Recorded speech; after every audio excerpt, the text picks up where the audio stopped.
Good morning. It is good being here at the house. I am absolutely honored to be with each and every one of you. Bless you and thank you. Dr. Thomas, thank you. Thank you for this true honor. And to Chairman Woods, to our administrators, to the alumni, and also if I can just give a personal point of privilege when I say alumni, if I could ask Dr. Traylor from the class of '53 to just stand real quick and just say how beautiful it is to see you, a member of the class of 1953.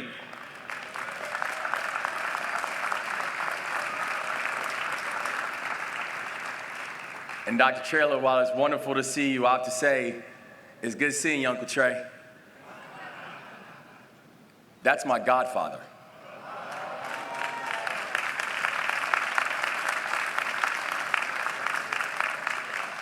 So I hope by getting this honorary degree, I made you proud, sir. I am incredibly thankful to be here also with the remarkable faculty, the remarkable staff, the remarkable team here. All the members of the board, to include my friend and my Maryland brother, Reverend Coates. It's great to see you as well, sir. It's great to be with you. And also to this amazing class who's standing in front of me here, the class of 2023. Congratulations, y'all. Now, I didn't go to Morehouse, but I had the privilege, and I have the privilege, of calling many Morehouse men friends and advisors and mentors. I have personally witnessed the kindness and the courage and the confidence that truly does define that measure of Morehouse mystique. The idea that makes this place so special. And so very soon for each of you, you are going to walk across this stage, and in that moment, each of you will go from being a man of Morehouse to a Morehouse man. And it's a title that you're going to hold on to the rest of your life. But it's a title that says so much more than just about where you went to school. It says you're a man of strong character and a disciplined mind. It says that you're a man of vision and virtue. It says that you got all of your Crown Forum credits in. It's a title that each and every one of you shouldn't just be proud of, but you've earned it. You've earned this. And it's a title that I know for all of you that you are going to be very proud, and I know you will be very proud to be a Morehouse man because, as the saying goes, how do you know you're in a room with a Morehouse man? They'll tell you in the first 3 minutes of the conversation.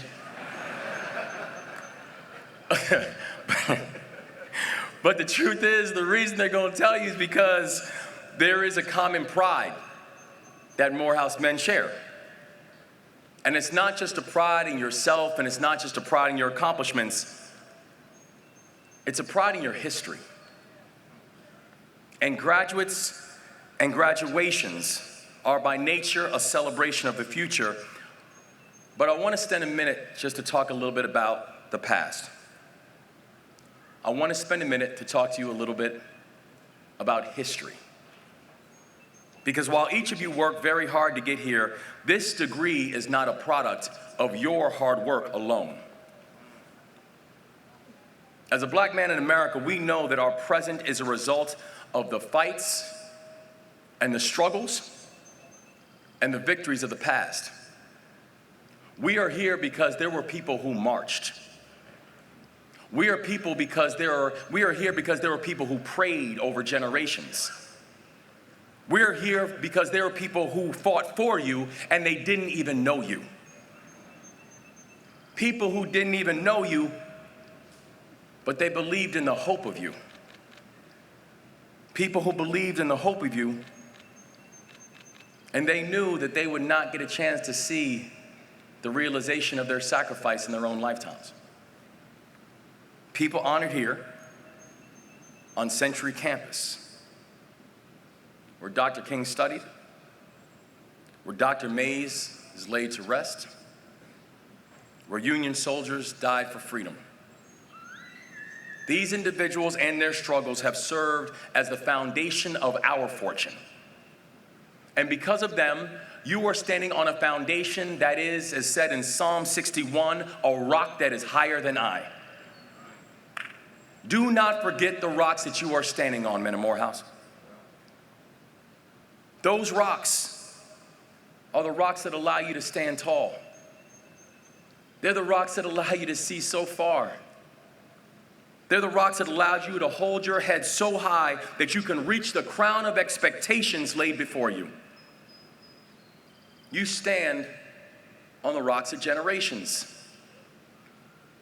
And since history is one of the things that helped you to get here, it's the very thing that's going to help you to move forward. I come here today knowing that history helped guide me. Because a few years ago, no one could have believed that I could have been elected governor of my state. And it wasn't just because I was polling at 1% either. And that's true. The first poll that we took, I looked and I was polling at 1%. I'm Not Voting was polling higher than Westmore. But it wasn't just because of that people didn't think that I could become governor. It's because no one thought the people who looked like you and me could actually lead Maryland.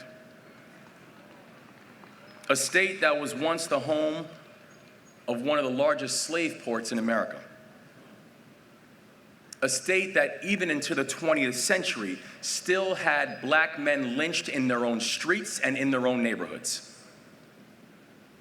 A state that was the birthplace and the proving grounds of redlining and other discriminatory and predatory housing policies that have served as one of the greatest wealth thefts that we have seen in our nation's history. That history is still fresh. And that history is still being felt.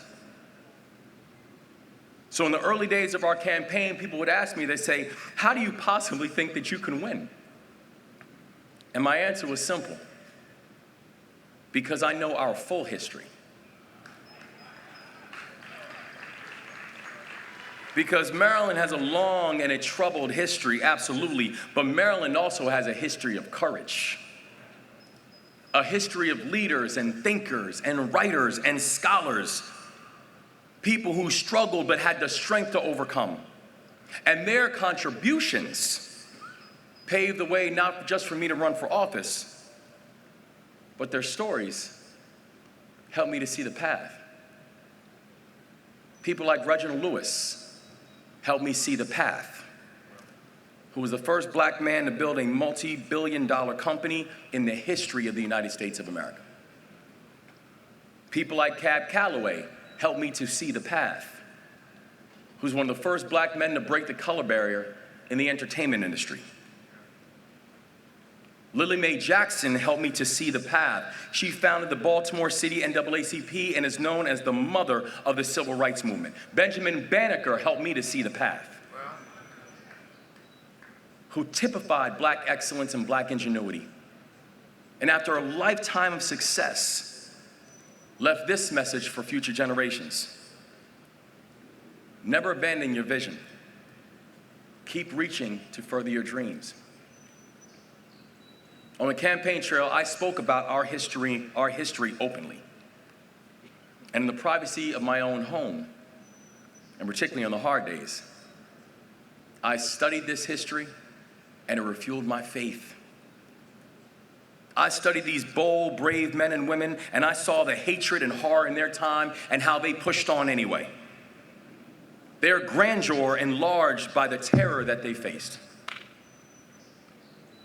Men of Morehouse, I stand before you as the first black governor of my state and only the third black governor ever to be elected in the history of this country with a very simple message. Our history is our power.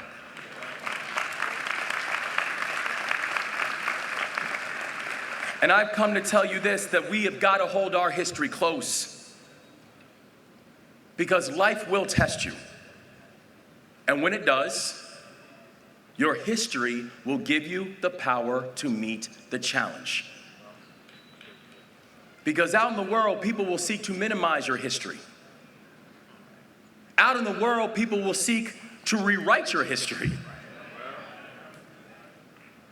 Out in the world, many people will seek to have you forget your history. I look around the country and I see book banning. I'm looking around the country right now and I'm seeing people being censored, teachers being censored. I see curriculum of truth being taken out. This is not just a threat to our history, it is a threat to our strength. When politicians ban books and muzzle educators, they say it's an effort to prevent discomfort and guilt. But we know that's not true. This is not about a fear of making people feel bad. It is about a fear of people understanding their power. This is a fear of you realizing that you come from a long line of titans, of visionaries, of dreamers, of pioneers, of people who defied the odds and helped build this nation with their hands, their hearts, and their minds. And what is happening now with our history is just the beginning. I fear we are watching the early decay of a deep rot that threatens to hollow out our future by eliminating our past. Those who yearn to destroy history will not stop at our history. They will go after the history of those we know too. I'm talking about our friends in the indigenous community. I'm talking about our friends in the Jewish community. I'm talking about our friends in the Asian community. I'm talking about our friends in the gay community. I'm talking about our mothers and daughters and our sisters. I'm talking about everybody in this country who has ever been a part of the American story. And who we are watching the stories of those who came before us be wiped away. A threat to any history is a threat to all history.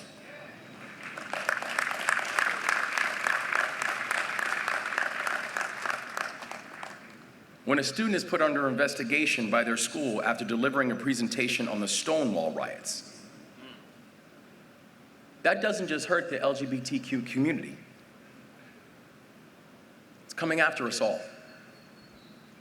When a book about the life and achievements of baseball legend Roberto Clemente is banned, that doesn't just hurt the Puerto Rican community.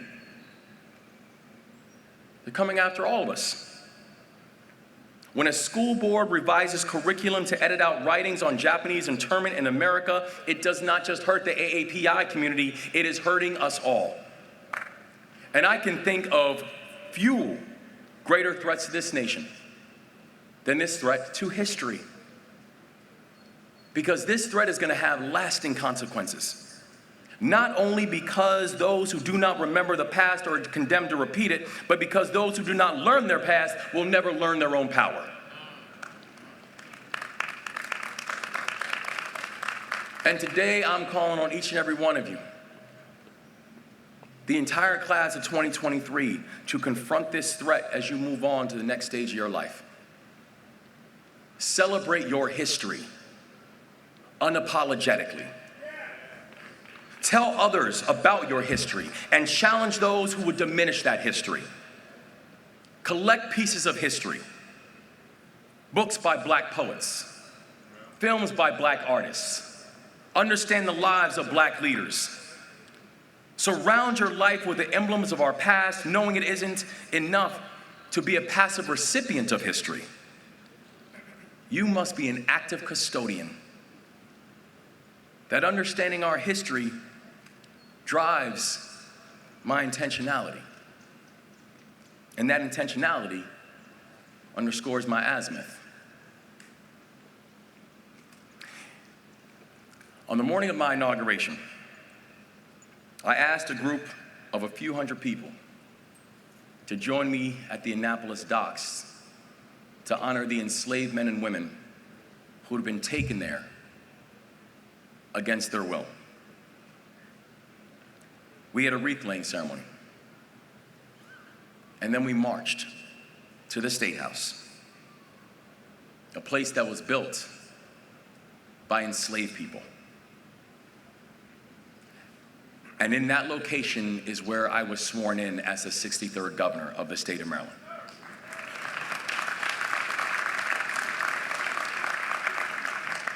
And immediately after we did that, the attacks came. People who said he is using his first moments as governor for indoctrination.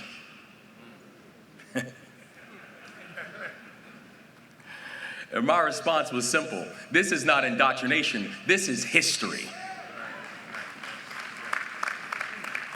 We organized that ceremony at the docks with intentionality.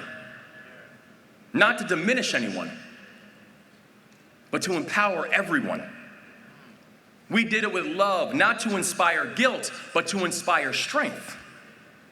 And that strength gave us power. And it's a strength that I dream of for all of you.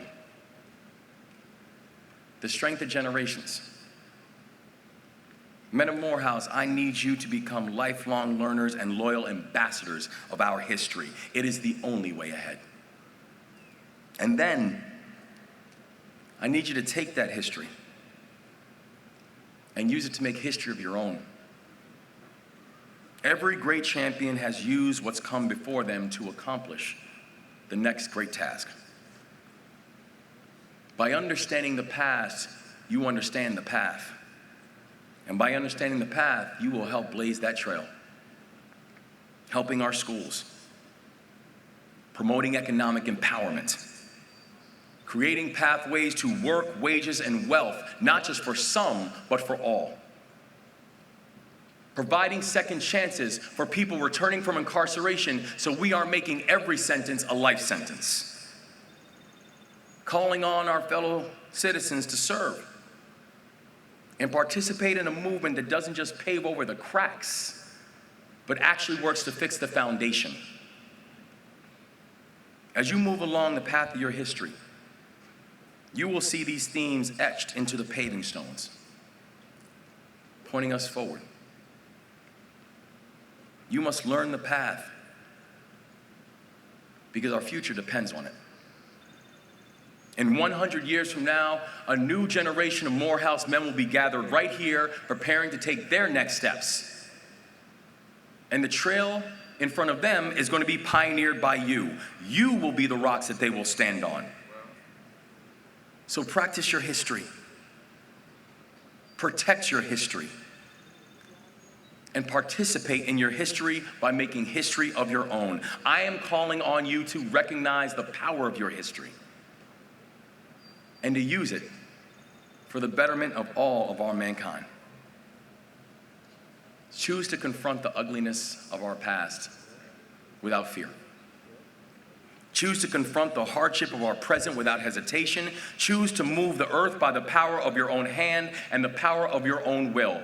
And hold close the stories of those who came before you.